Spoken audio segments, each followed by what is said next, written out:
ॐ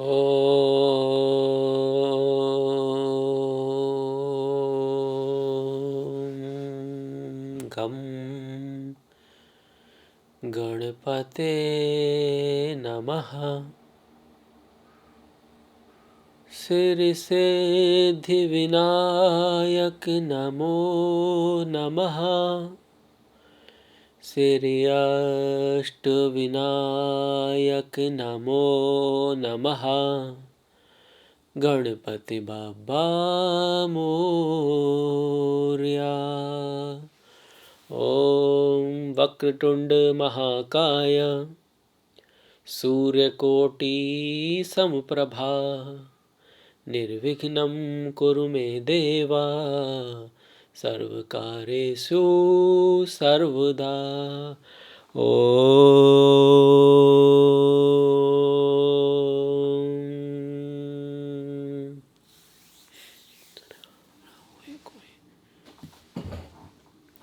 नमस्कार साथियों, आपने ये दोहा तो सुना होगा, नाथ संबुधन बंझन हारा, होए कोई कोई दास तुम्हारा। भगवान श्री राम कहते हैं कि ये जो धनुष जिसने तोड़ा है वो तुम्हारा ही कोई दास है। कितने हम्बल हैं राम, तीनों लोगों के मालिक। हनुमान जी भी यही कहते हैं कि मेरा तो उसमें कुछ है ही नहीं, सब राम जी का प्रताप है। इन्हीं बातों को देखकर कहा जाता है कि बड़े लोग बड़े हम्बल होते हैं। अधिभर गगरी छलकत जाए। नॉर्मली जो लोग बहुत ज़्यादा शो ऑफ करते हैं उनकी दौलत नहीं होती है, या फिर आप कहिए दिमाग की बात भी है। ऐसा भी नहीं है कि दौलत की ही बात है। ये अष्टावक्र जी भी हुए हैं। ऐसा भी मतलब लोग होते हैं जो शुरू से ही हम्बल होते हैं, बचपन से ही हम्बल होते हैं। और सारे कहने का मतलब यही है कि आप कितने भी बड़े हो जाओ, आप कितने ही बड़े हो जाओ, आप कभी भी इतने बड़े नहीं होते कि आप अहंकार करो या अपने से बड़ों का मतलब गुरु है, टीचर है, आपका कोई भी ऐसा व्यक्ति है, सम्माननीय व्यक्ति है, उसके आगे आप अपनी ईगो को दिखाओ। ये अच्छे कर्मों में से एक चीज़ है जिसको हर कोई नहीं कर सकता। बड़े से बड़ा छोट यहाँ पर ना मार खा जाता है। जैसे इंद्र की कहानी आती है कई बार ना, जब भी उनके पास पावर आती है वो कुछ करना उल्टा सीधा करते हैं। तो सिंबॉलिज्म है कि शक्ति बड़े बड़ों को बिगाड़ देती है, और एक तरह से परीक्षा भी है। कुछ बड़े बड़े ऐसे होते हैं कि बहुत ऊपर जाके भी यूनिवर्सिटी के मतलब सबसे हेड हैं पूरे यूनिवर्सिटी के। ऐसे भी टीचर हैं, ऐसे योग्य व्यक्ति हैं, ऐसे डॉक्टर्स हैं, ऐसे बहुत लोग हैं। हो सकता है पॉलिटिक्स में ना हो, कि जब उनसे आप बात करोगे तो आपको लगेगा यार कितने नम्र हैं, विनम्र हैं, बातें इतनी रेस्पेक्ट के साथ आपसे कर रहे हैं। तो ऐसे लोगों से मुलाकात होना किस्मत की बात है, क्योंकि उनसे फिर आपको सीखने को मिलता है जीवन में। खैर, मेरे कहने का जो मतलब है वो समझने वाले समझ के होंगे। अब शुरुआत करते हैं इस वीडियो की, कि वृश्चिक राशि के लिए बहुत कुछ बड़ा होने वाला है। बहुत ही बड़ा कुछ लाइफ में होने वाला है सभी वृश्चिक राशियों के मामले में।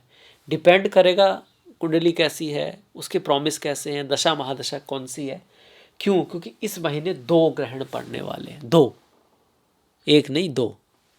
बहुत बड़ी बात है। वो भी कब?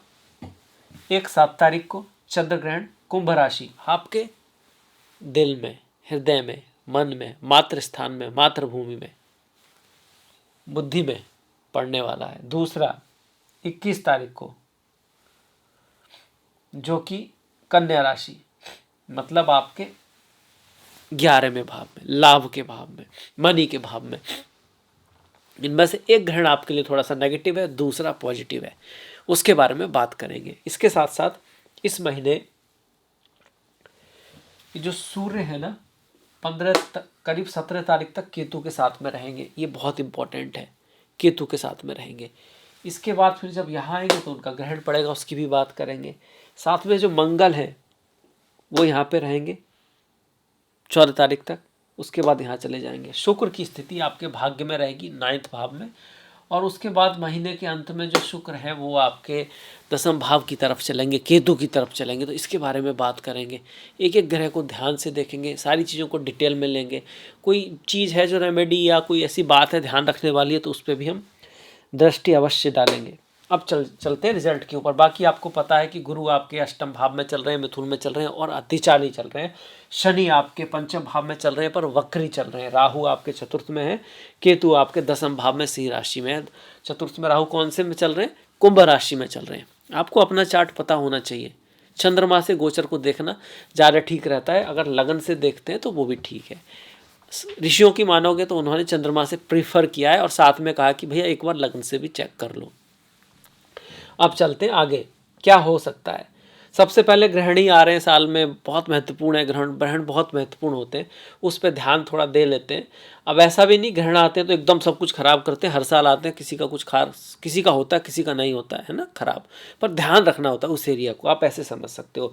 पहला ग्रहण कुंभ राशि में चौथे भाव में 7 तारीख को है, तो 7 तारीख के आसपास आपको माता का ख्याल रखना है, बंधुओं का ख्याल रखना है। वाणी ऐसी बोलिए मन का आपा खोए, औरों को शीतल करे आपहु शीतल होए।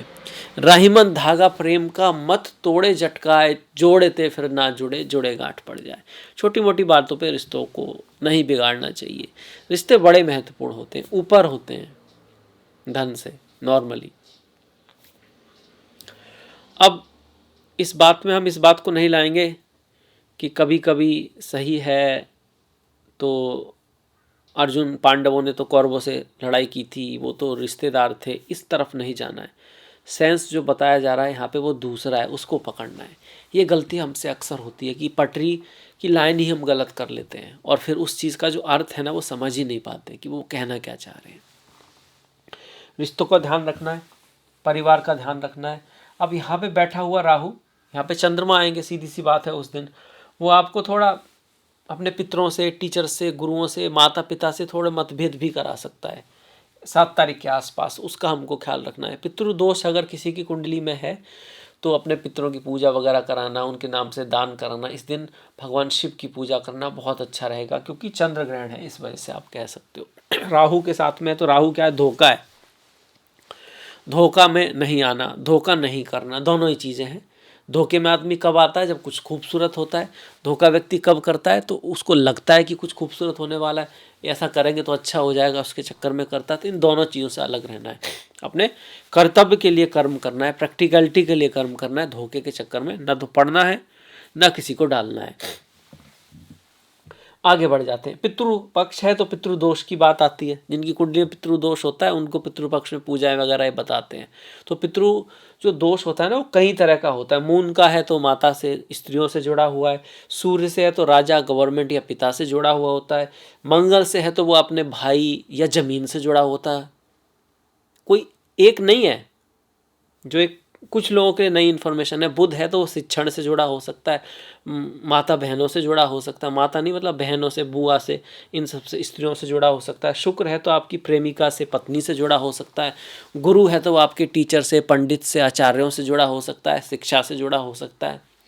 और राहु केतु हैं तो केतु है तो संत से जुड़ा हो सकता है, राहु है तो चांडाल या कुछ ऐसी चीज़ों से जुड़ा हुआ हो सकता है। तो पितृदोष बहुत तरह के होते हैं। इसी को देख के सब जैसे लोग कहते हैं ना कि यार कुंडली में पितृदोष निकल ही आता है, क्योंकि वो किसी भी ग्रह का निकल आता है ना, इस वजह से। पर वो हर बार स्ट्रांग हो ये ज़रूरी नहीं होता है। बस उसके अनुसार कर्म अच्छे करने चाहिए, सबसे बड़ी बात यह। इन सभी के साथ आपके कर्म अच्छे हैं रिश्तों में तो आपका पितृदोष वैसे भी ठीक होता जाएगा, है ना। इसके साथ आगे बढ़ जाते हैं। कब तक है इसकी? ये तो 7 तारीख को हो गया। फिर 21 तारीख को होगा सूर्य ग्रहण कन्या में। ये बढ़िया है, ये अच्छा है, ये धन देगा, ये पैसा देगा, ये लक्ष्य को पूर्ति कराएगा आपके लिए। कहीं से अचानक से आपका लाभ हो जाएगा। ये स्ट्रांग बनाएगा आपको, ये आपको सपने दिखाएगा जिसको पूरा करने की पॉसिबिलिटी भी कहीं ना कहीं से बन के आएगी। ये होगा 21 तारीख को, 21 सितंबर को सूर्य ग्रहण कन्या राशि में पड़ेगा। अब इसमें ये ज़रूरी है कि आपकी बुध की स्थिति अच्छी हो, बुध स्ट्रांग हो, सूर्य थोड़े स्ट्रांग हो, कमज़ोर ना हो सूर्य आपकी कुंडली में। इस बात का आपको थोड़ा सा ध्यान रखना पड़ेगा। तो ये हो गया ग्रहणों का। अब बढ़ जाते हैं दूसरी बातें कि भैया सूर्य और केतु साथ में है 15 तारीख तक। 15 तारीख तक दुनिया में ना हंगामा मचने वाला है, अभी भी चल ही रहा है। बड़े बड़े देश, बड़े बड़े लोगों की मुलाकातें, बड़े बड़े लोगों के बीच में तानाकशी, युद्ध, और कहीं ना कहीं जैसे ज्वार भाटा होता है ना, दुनिया एक ज्वालामुखी के उस पर खड़ी रहेगी दुनिया में। जैसे आप मिस्टर ट्रम्प मिस्टर पुतिन मिल रहे हैं, ऐतिहासिक घटना है। सारे यूरोप में हंगामा मचा हुआ है, गाजा इजराइल में हंगामा मचा, ये सब मचता रहेगा और शांत होने का ऐसा लगता नहीं है कुछ होने वाला है।